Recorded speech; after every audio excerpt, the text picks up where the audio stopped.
Hey YouTube, today I'm going to do my brief overview and review of the HK P9S. This is a single stack 9mm roller locker delayed blowback pistol, kind of oddball. I bought this last spring when there was a batch of surplus ones available. They sold out almost immediately. Managed to get one. When I got it, the buffer was turned to mush and the buffer housing was cracked. So I hadn't shot it until today, actually. I'll show you what I had to do to fix it. First we'll do the takedown. So you can see I removed the magazine, gun's unloaded. There's a button inside the trigger guard, you just press that and the slide comes forward and pops off. Guess I'll start with the upper part. You can see in order to pull the barrel out, just pull forward. It pops right out. You can see these half moon round indentations. That's where the rollers lock. And inside here is a moving bolt head. See if I can remove that. That's done. There's a screwdriver, a little lever you push down on, and the bolt head pops out.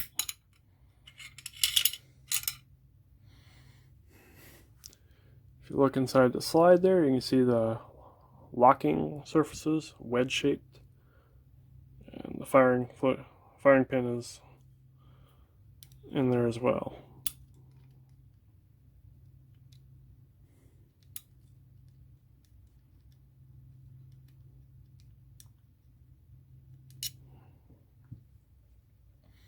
This is the bolt head, bolt face, and the little rollers.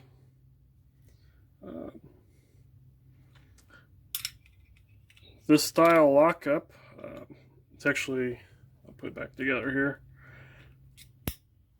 Well, it'll illustrate here on this set me bolt head.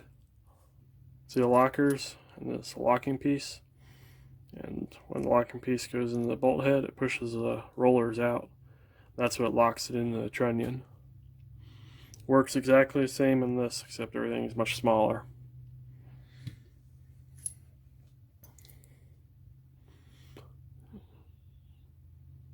The barrel is polygonal, and if you look in the chamber, you won't be able to see it on video, but the chamber is actually fluted, just like a HK G3 or a MP5. They all work the same way. Other interesting note is this slide appears to be a stamping. You can see the slide rail, or these pieces that function as the slide rails, are stamped in, and the whole thing seems to be a stamping with a machine part insert. Pretty neat, actually. The lower is also a stamped piece with this plastic grip, and this is all plastic, but internally it's just a stamped metal piece. This is the buffer housing. Inside here is a polyurethane plastic buffer, which had turned to goop and must have been fired, and it ended up cracking. You can see where I had welded and repaired it, and it seems to have been a functional repair. I'll put it back together and I'll show you how some of the unusual operation of this pistol.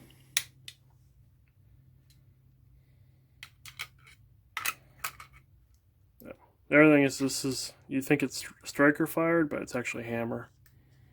You see, that's the hammer internally there.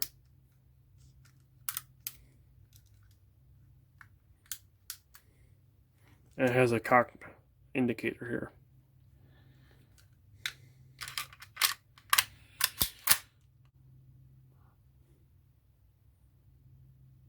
I'll show you some of the unusual operations of the HK P9. Currently it's cocked because the cocked indicator is sticking out. To decock it, flip the safety on, push your thumb on the cocker or decocker lever, squeeze the trigger, and then slowly let up your thumb to release the hammer off the sear. You let the trigger forward, now it's decocked. Now you can still, it has a double action mode, so you can still squeeze the trigger and it'll fire in double action mode.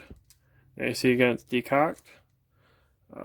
You also have the option of pressing the decocker or cocker lever, and that cocks it. Then you got a nice single action trigger. You'll notice I still have it on safe. You can squeeze and the hammer will fall on the safety, but it won't actually fire. Up like this is off safe, and now you can cock it and it will fire. The other function of this lever is it actuates the slide lock.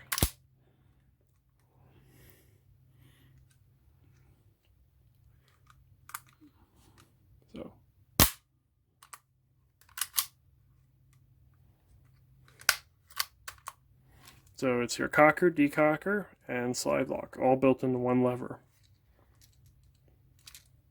That's my overview of it. Let's go to the range and shoot it. Hey YouTube, today I'm at the range with my HK P9S.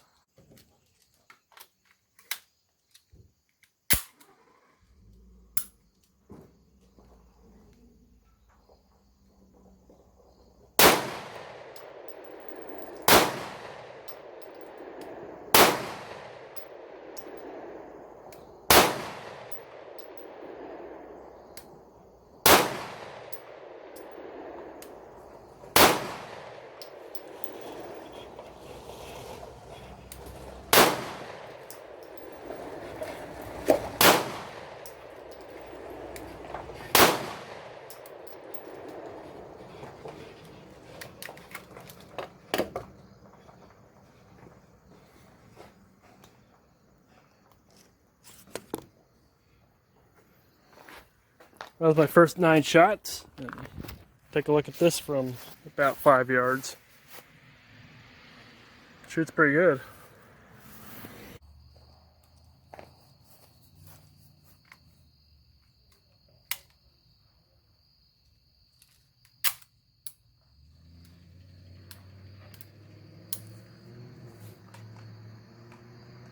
Seems to fit in my Safariland USP 40 holster.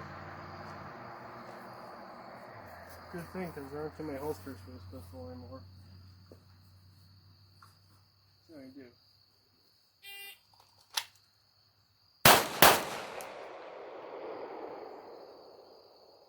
About 2.5 there.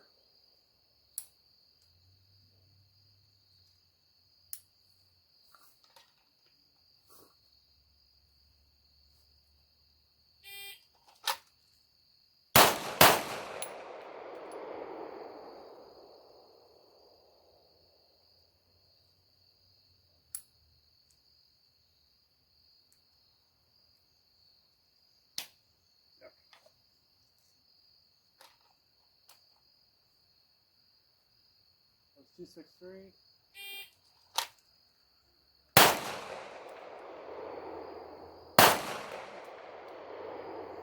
I think I did that twice. The fat in my hand holds the lever down.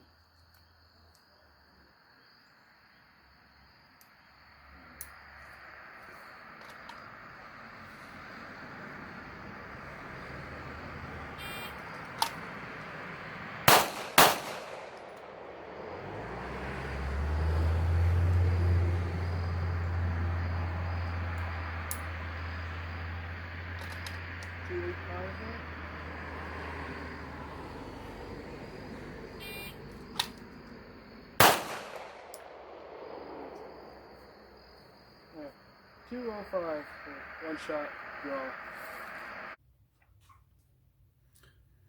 Alright, just got back to the range, shooting my HK P9S, and I have to say, I am really impressed. That first group I shot was pretty good. I'm not like a bullseye shooter, but I do shoot Steel Challenge, and I'd say I'm pretty decent. And that was good, especially compared to some of the other guns I was shooting that day.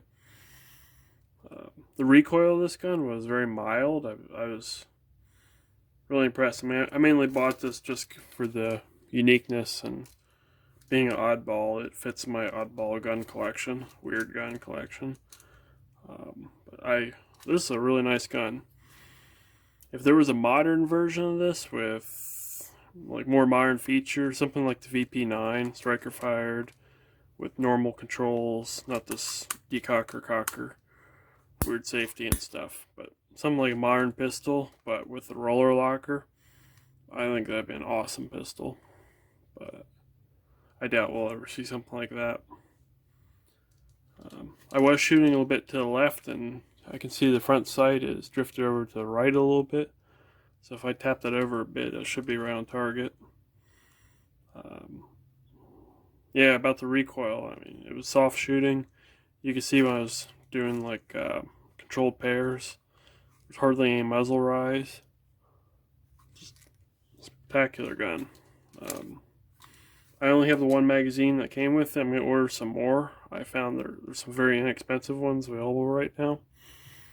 I imagine because of the limited market. Must have been a batch of aftermarket mags made for this. As a surplus gun, I mean, it was significantly cheaper than what like a new in box or nicer one goes for on Gunbroker, but still not exactly cheap. But I'm glad I bought it now.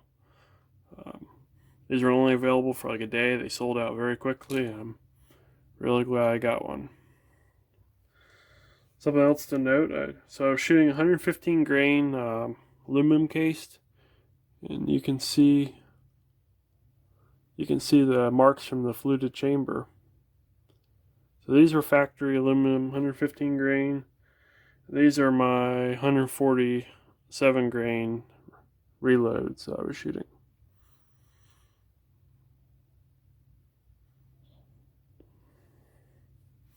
Overall, it's a really cool gun. Kind of outdated. The controls are strange. Everything about it's kind of odd. It looks kind of weird. But this is cool. This is definitely a keeper.